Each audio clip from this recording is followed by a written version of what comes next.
खुलुमबाय स्टुडिअ आं किलिखां ब्रह्म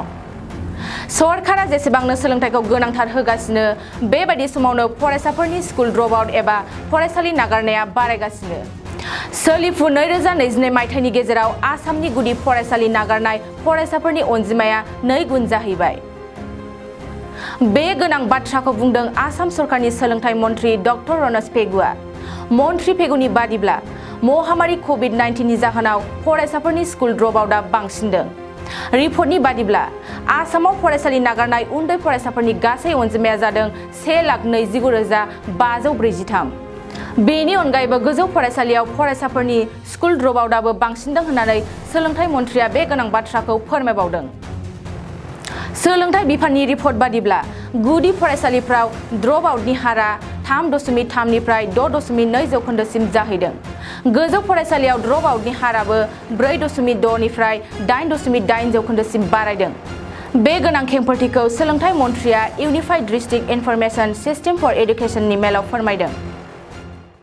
बाक्सा जिल्ला खख्लाबारि हजुआ सकनि के रडजों थांनाय लामायाव थानाय एमबी रिफाइनिं हाउसआव मबाइल ग्लास गावनायखौ गोरलैयैनो फाहामनो हानाय गोदान असीए मेसिन लानानै फैदों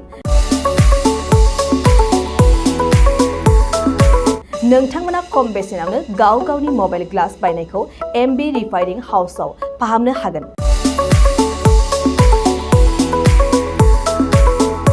मबाइल ग्लास बायनायखौ फाहामनायजों लोगोसे मबाइलनि बायदि रोखोमनि बाहागो आरो बायदि रोखोमनि मबाइलनि गाज्रि जानायखौ बे एमबी रिफाइनिं हाउसआव फाहामनो हागोन बायदि रोखोमनि mobile glass mobile temper mobile charge headphone pen drive memory आरो mobile battery computer mouse computer keyboard आरो मबाइलनि बायदि रोखोमनि बाहागोफोरखौ मोननो हागोन